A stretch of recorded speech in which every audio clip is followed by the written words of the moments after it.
Bama's in the college football playoff against Oklahoma. We're going to get into the SEC championship game, what went wrong there, and what it's going to take for Bama to right the ship in Norman and try to make a run in this playoff. Guys, we're brought to you by Pearl River Resort, Philadelphia, Mississippi. The Azaleas, the Oaks, two amazing golf courses. Dancing Rabbit, hour and a half from Tuscaloosa, tune change from Birmingham. Right now, you got Timeout Sports Lounge. Maybe it's a little too cold for golf. Go in there, warm up with 20 big screen TVs, full-size bar, and the Vegas-style betting experience, which is all legal, and it's in Philadelphia, Mississippi. Let's go.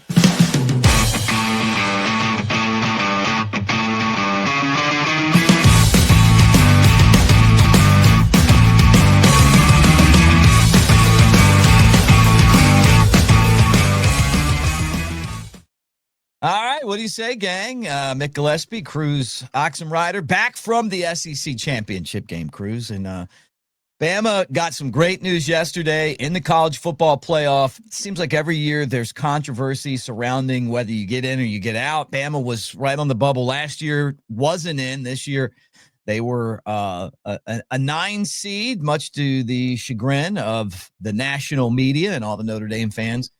But they're in this.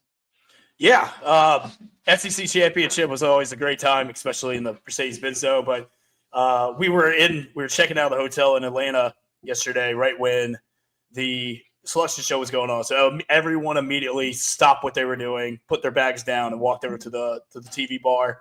And you just heard the audible gasp and shock of Alabama being 9. I was expecting 10, and then there was that little gut feeling that I had about possibly them being left out again for a second year in a row for Miami and Notre Dame, just because of the type of loss it was.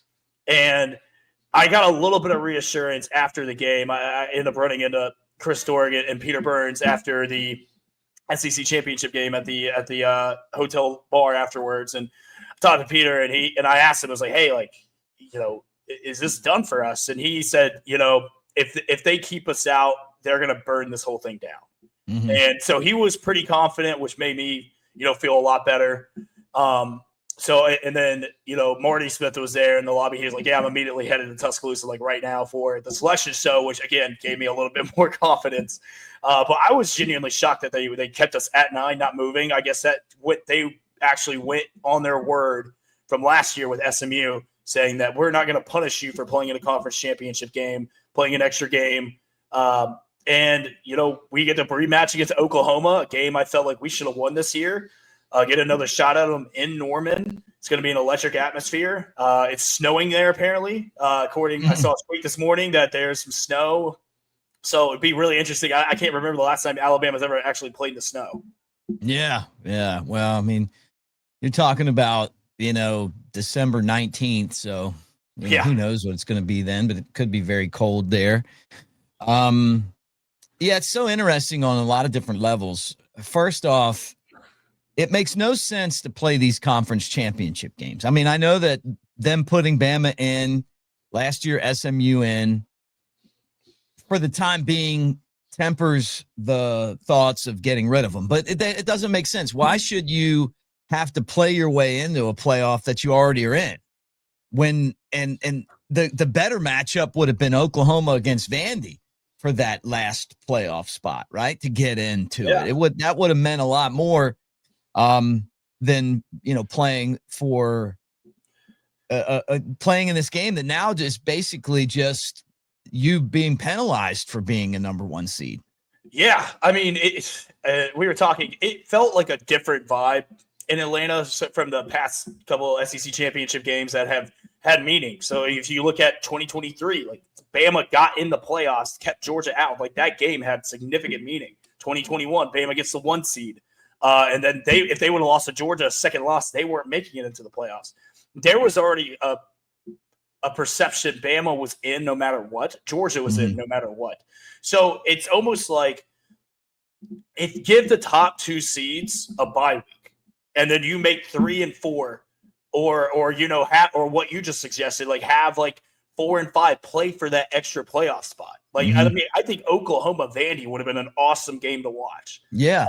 I think it would have been incredible because, I mean, it seemed like Georgia really wanted to be there because of the whole Alabama owns Georgia thing. Like there was definitely like a little, like some hate going on. It didn't feel like that for us. Like that crowd was juice for Georgia. I mean, it was loud. And it just seemed like they really wanted to be there more than we did.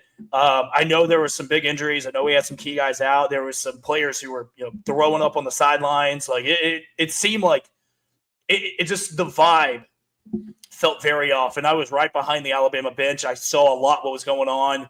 I'm seeing former players like try and hype up the sidelines. Like the sidelines didn't really get crazy going until Bernard scored in the fourth.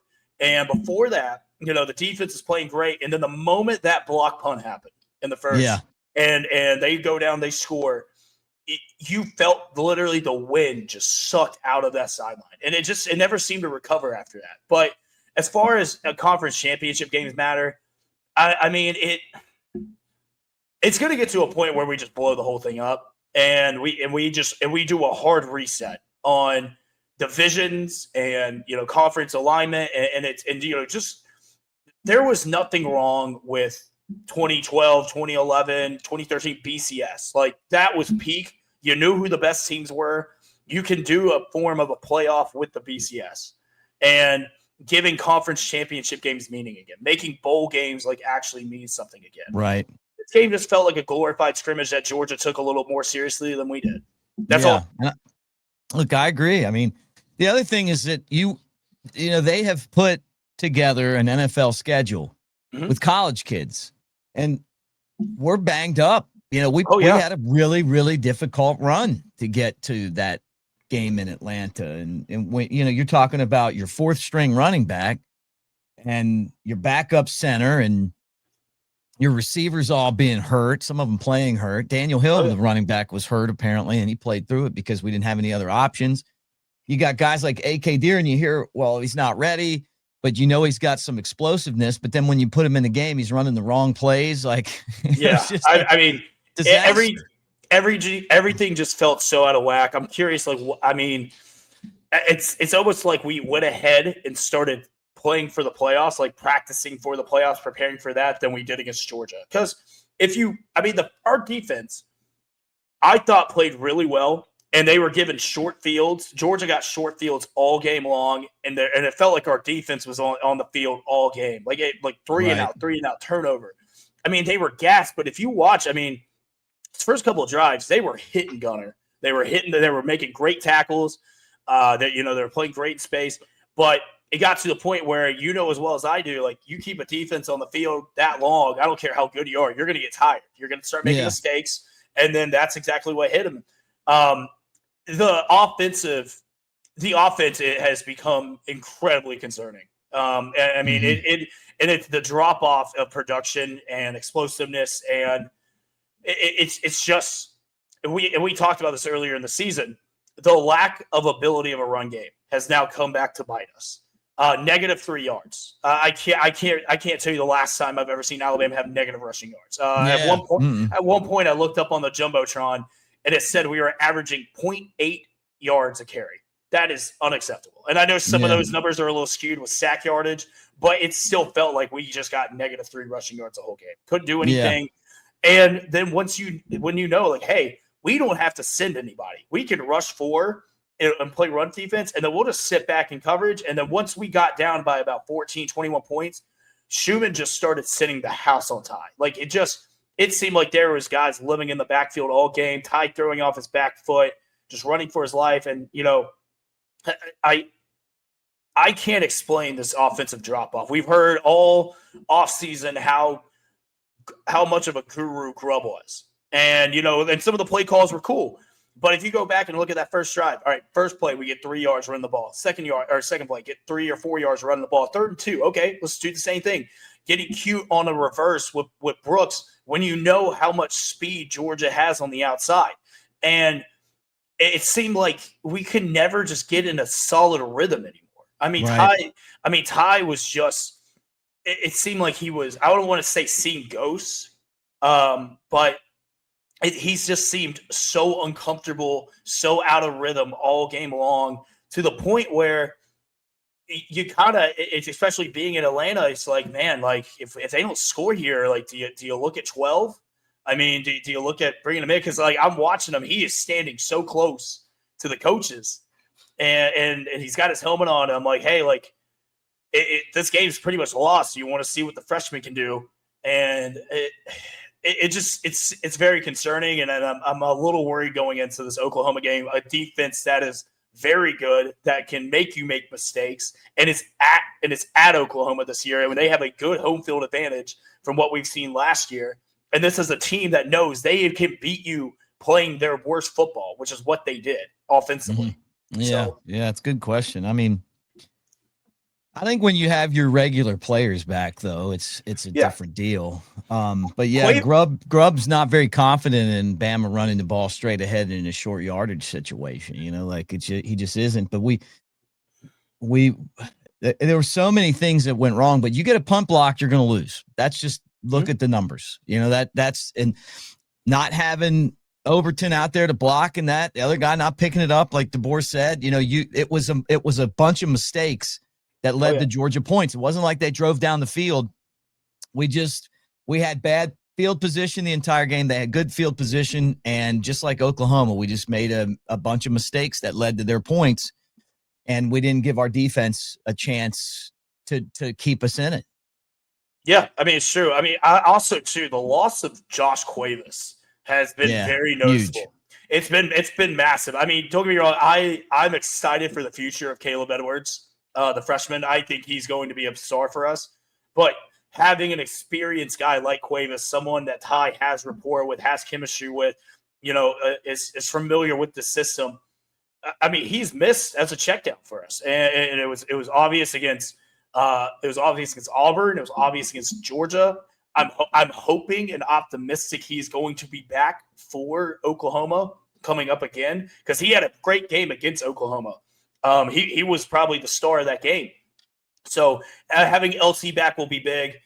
I'm hopeful that we will get some guys back. You know, does Kirkpatrick Jr. come back? We need a special teams team. Can we get healthy on the outside again? I love the fact that we saw flashes of the explosiveness back from Ryan Williams, which was very, very great. I don't know how you saw him in the first half and be like, hey, let's only get him two attempts in the second half. It's things like that is driving me crazy. Now, I know that we are playing from behind, but don't you think you want to get your most explosive player out and expose matchups? So that's what's been really concerning for me, is the lack of play calling, situational awareness, the lack of a running game. And honestly, too, I mean, we gotta talk about Ty, man. I don't know what's going on. It seems like ever since, I would say, South Carolina and that last drive, he's just kind of looked off kilter. I'm like, is he hurt? Like, did he get hurt? Did he get hurt? He doesn't make any of the deep passes. I'll tell you that. He misses those, and he's got to hit some deep balls for us to be able to, you know, to get those guys to back off. Yeah, I mean, the deep ball to Ryan Williams where he ended up getting the pass interference. Thank God Ryan actually turned around to see it, because Ty underthrew that. Ryan comes back and then draws the PI. I mean, the lack of the deep. I mean, and defenses are now aware of this. Like they're not scared of the deep ball for us. Like they're keeping everything underneath. You know, they're playing their zones. They're not worried about getting beat over top. And it's become really aware. Which is, you know, we're not going to be able to just dink and duck to a national championship. It's not going to happen, especially not being able to run the football. I know Jam Miller being out and Cuevas being out hurt. I don't think it would have made that much of a difference against this Georgia defense on that day. Yeah. I think they had a mission. I think they wanted to prove that they were still kings of the SEC, and I think that was their day. I think they were more prepared than we were. Well, being healthy though, man. I mean, like when you're missing your best players, you're missing your best players, you know, and they had some injuries too, but it you know, obviously the mistakes kind of, you know, tipped the scales and they never look back. I think if we would have gotten a block punt on them early and gotten the lead. I think it could have been the exact opposite way for us. But yeah. Hey, guys, let me remind you that we're brought to you by newlifeart.com. Use our promo code Bama Tailgate. In some places, football is a sport. In Alabama, it's a fine art. New Life Art is now accepting pre-orders for Daniel A. Moore's next Crimson Classic, the Crispy Screen, guys.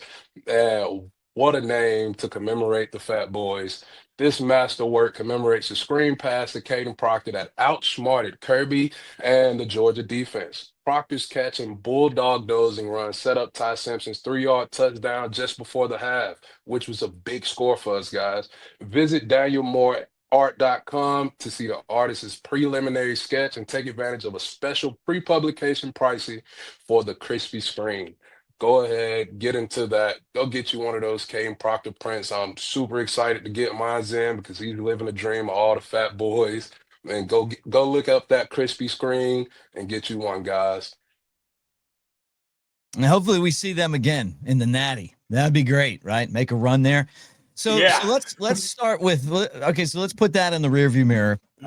It was a shit show in Atlanta. That's the bad thing. The good thing is that Bama's still alive, and they stunned, well, the college football playoff committee stunned everyone with Bama being 9 instead of 10. And I think the reason they did that was so that we didn't have, another Bama-Georgia game. Yeah. But still, I mean, look, another Bama-Oklahoma game, and then if whoever wins that plays Indiana, I love it. I do too. I mean, I thought that we probably got the best straw we could possibly get besides drawing a Tulane or a James Madison. I was fully ready to go up to Eugene, Oregon and play them. Or I was. I'm not going to Norman.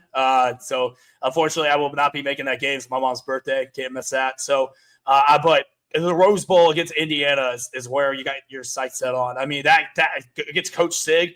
And shout out to the Hoosiers, man. I have not been I have not been a massive believer in them all year. I thought when they ran into Ohio State, that would be kind of the end of the dream. But, man, what a great story they've been all year. I'm happy for them. But Oklahoma, I think this is probably the best matchup we could have got. I mean, look, if you look at the stats from last time, we doubled them in offensive yardage, time of possession, offensive efficiency. We just turned the ball over. And we had three uncharacteristic mistakes, a punt return, a fumble on a sack, and then obviously the pick six. We just beat ourselves that game. Now, the one benefit that we also have coming from this is that we have 9 practices, and DeBoer's on a bye week, and it's an extended bye week. And we know how good Kalen DeBoer is off a bye week. So that gives me a little bit of hope.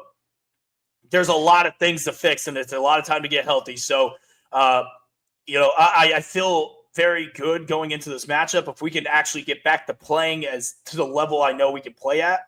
Oklahoma, I mean, that defense in the cold, it's going to be tough. I mean, you know how hard it is playing in snow games, man. It's going to be brutal. A lot of these guys probably haven't even seen snow.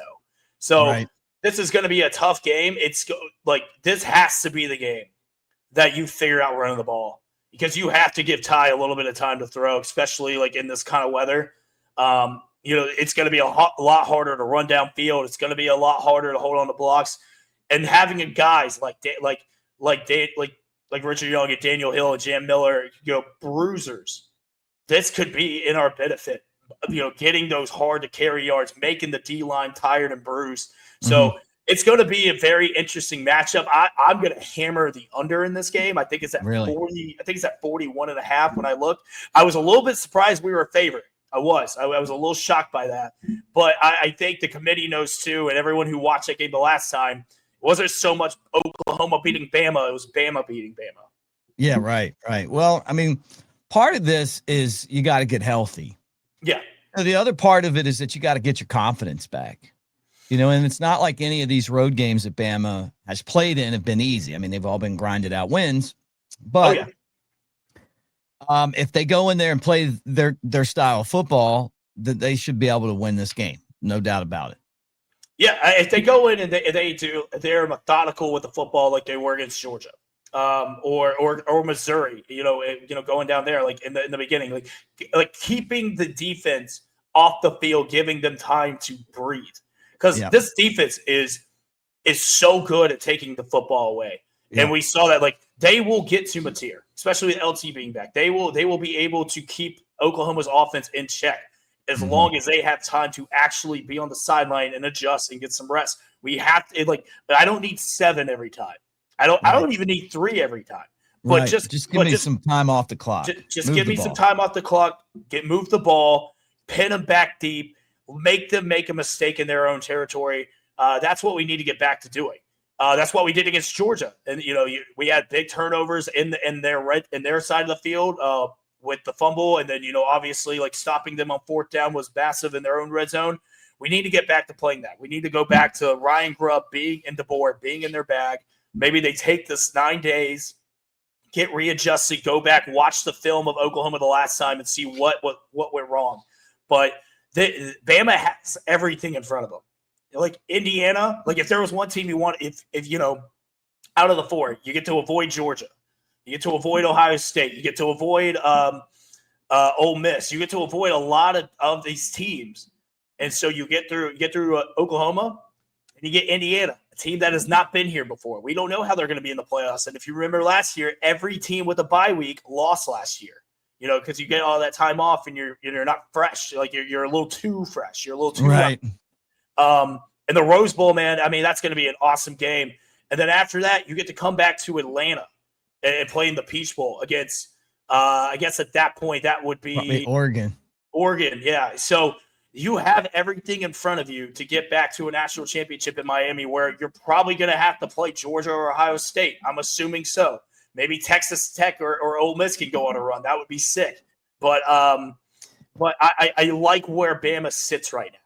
There's no way Pete Golding's going to be coaching any team for a national championship. So I mean, that would there's 3 storylines that can make this college football playoff like all-time great. Indiana winning the national championship, going on this incredible run, a team that 2 years ago undefeated. God, that would make them the first team in the 12-team playoff ever to go undefeated.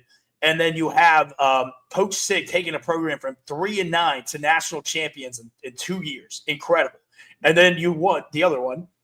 You have Ole Miss winning a natty with Pete Golding with Lane Kiffin's team. Does Lane Kiffin still get a ring? Like I gotta know. And then the other one would be Bama losing at Florida State week 1, dead to the world. No one giving them a shot to win it, and then they're holding up the trophy in Miami. Those would be the 3 storylines I want to see.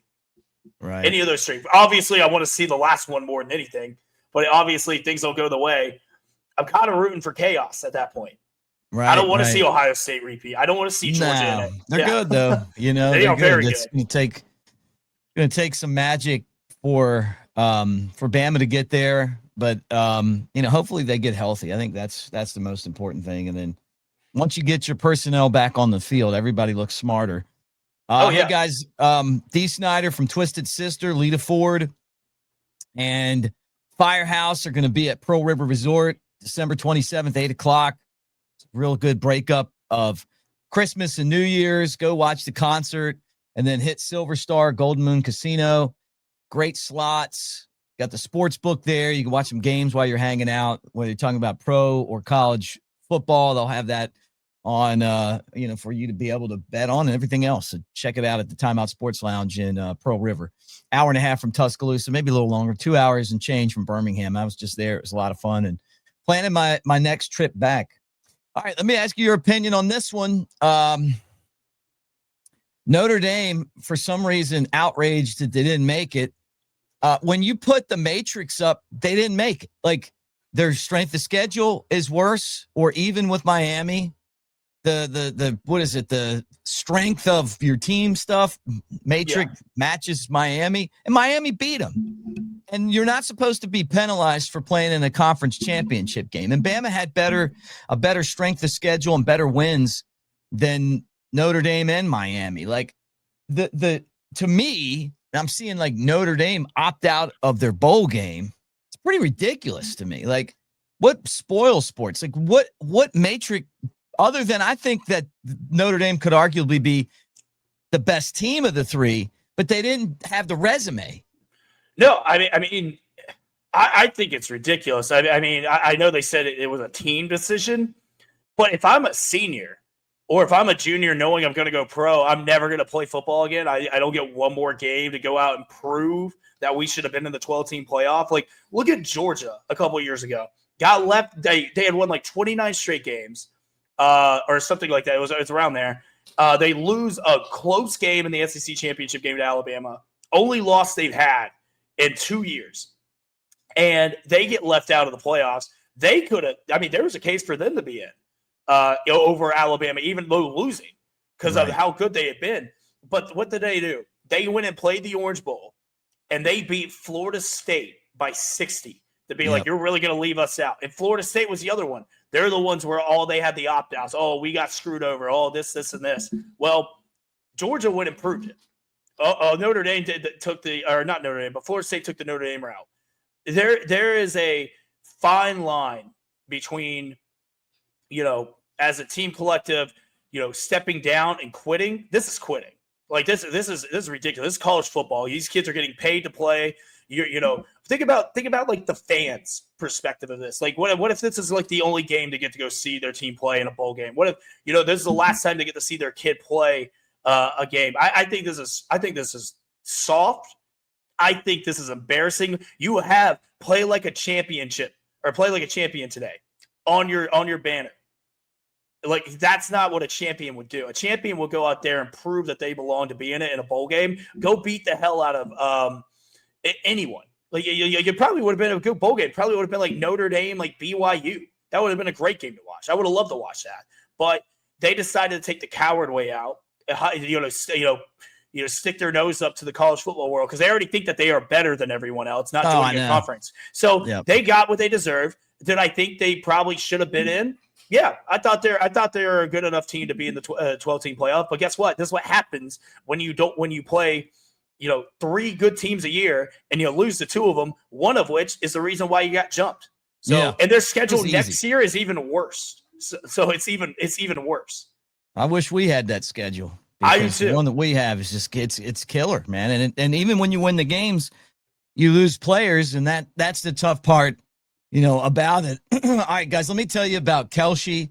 Use our promo code Bama Tailgate, $10 free when you sign up with our code and trade $100. I mean, I love Kalshi. I've enjoyed asking everyone these very important Kalshi questions, but it's legal in all 50 states. You get better odds with no house vig. Prices set by supply and demand. It's just winners don't get cut off. They do the live trading. It's flexible. You can cash out anytime, right? Transparent pricing.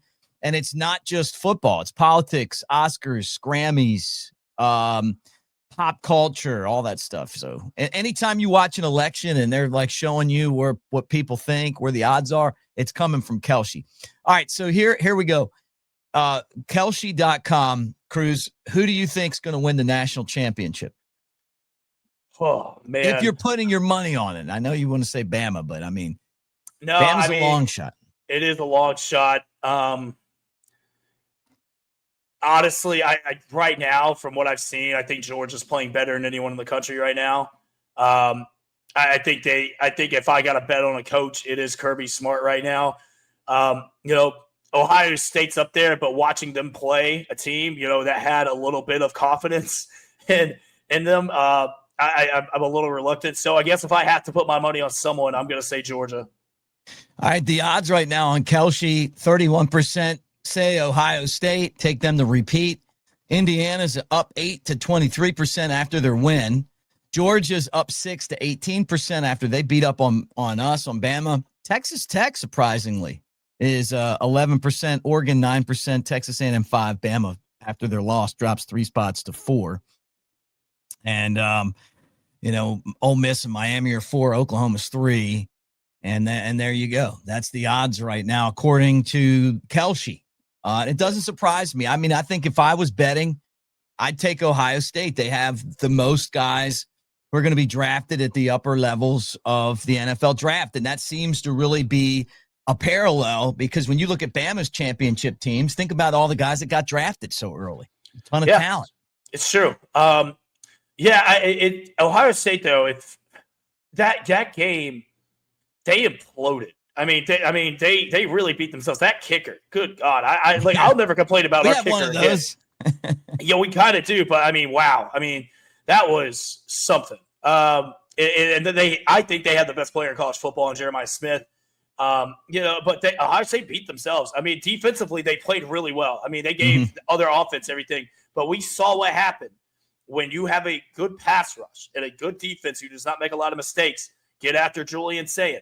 He's raw. Like, I mean, you think about it. This is his first year starting. I know he's put up some really good numbers, but against some really bad teams. So it's finally come to go. I think Gunner is playing better than anyone in the country right now. I think Gunner Stockton has emerged as a legitimate QB in next year's draft. I think that I don't know if he will get a Heisman invite. I feel like he should at least be in the top 5 right now. But I mean, he's playing. I think he's playing very well. I thought he's emerged himself as a legitimate quarterback. I was wrong after the Georgia game. I'll own it. I just thought he was another dude, a plug and play for Georgia. But he's a good quarterback, man. And I trust Kirby Smart more than I trust any coach right now. The way he's got his team fired up. I mean, that defense is no joke. I think they have finally figured out how to get the ball to their explosive playmakers. Especially guys like Zachariah Branch, and Bell. I mean, those guys are tough to deal with. But obviously, I'm still going to have my money on Bama. Just that's who I am. All right, final thing here quickly. Who's going to win the Heisman? I got to say Pavia. I think right now that's the answer. I mean, I think Mendoza should win it, but we know as well as I do the player who should win the Heisman normally never does. Right. Like last year, I thought Jinty should have won in a landslide. But I think Pavian's got really good numbers. I know his team didn't make the playoffs, and that's kind of like a weird extra factor that they kind of want to include into it. But I mean, Mendoza's played great. He's done what he's supposed to do. His team's number 1 in the country. They're undefeated. They're the number 1 seed in the playoffs. So I wouldn't be surprised if he wins it either. If I had a vote, which I don't, I would probably pick Pavia just because without Pavia, I don't know if Vanderbilt's even a bowl team. I agree with you. And it's supposed to go to the best and most important player in college football for their team, and I believe that is Diego Pavia. Mendoza will win in a landslide, but I would vote for Pavia too as my number 1 guy. Well, always great to talk to you, Cruz. Anything that you want to tell the folks before we close up shop here? Yeah, just want to say thank you. It's been an incredible season. We still got one more in front of us. So thanks for everyone for the support. You can find me online at The Real Cruz Ox, and also follow Back Then Sports. We got a lot of really good Heisman content coming out this week, and then obviously bowl games and national championship stuff. So we're gonna grind in the last couple of weeks, man. I'm excited for Army Navy this Saturday. It's one of my favorite games of the year. All right. Brought to you by Pearl River Resort, Philadelphia, Mississippi. Here's the spokesman, Mr. Jake Cook. I may not suit up on Saturdays anymore, but I'm still in the game. Let's roll. In here, I call the plays, make adjustments, and lay it on the line. Want to feel that fire, that rush? Then you've got to get in the game. I used to say it in the tunnel, and I still say it now. Let's roll.